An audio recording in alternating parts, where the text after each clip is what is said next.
A pesquisa é uma iniciativa da Universidade Federal do Estado por meio do Instituto de Matemática e da Escola de Administração e Negócios. Um dos responsáveis diz que a modelagem estatística já foi utilizada por ele em outra década para avaliar o crescimento dos casos de AIDS e agora ele adaptou o estudo para medir as notificações de coronavírus. São as chamadas curvas S, funções matemáticas que se mostram sempre crescentes.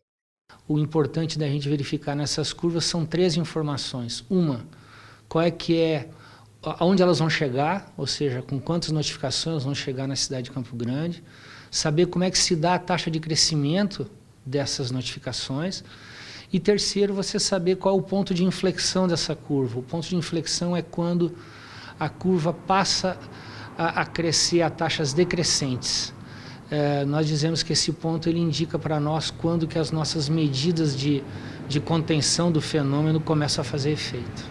Na capital, a curva se mostrou diferente no início do estudo, como ele mostra nesse gráfico. Há 20 dias, a taxa de crescimento estava em baixa e já nos últimos 12 dias passou a subir. Tudo indica que isto seja consequência das flexibilizações das medidas de isolamento. Mesmo sendo avaliado, este fator não é o foco da pesquisa. A pesquisa tem levado em conta alguns cenários, como o crescimento da taxa de notificações e o número de leitos disponíveis para a população. A junção desses fatores pode determinar, por exemplo, se o sistema de saúde da nossa capital entrará em colapso e quando isso deve acontecer. No estudo, os matemáticos avaliaram a utilização de 20 leitos clínicos e 3 de UTIs para cada 100 pessoas. A taxa de crescimento atual está em 3%, mas o professor explica que se continuar subindo, daqui a 2 ou 3 meses, podemos ter problemas.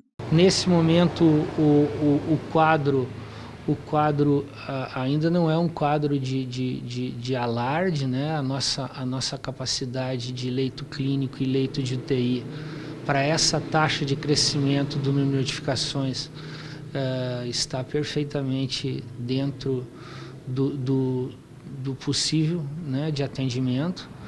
Contudo, a nossa preocupação é que essa taxa continue crescendo e ela pode sim nos levar a uma situação de risco. Diariamente, os pesquisadores acrescentam os novos casos notificados à modelagem matemática. E assim que avaliados, eles repassam um relatório de estimativas para a Secretaria Municipal de Saúde, para que o poder público possa elaborar novas estratégias contra o vírus.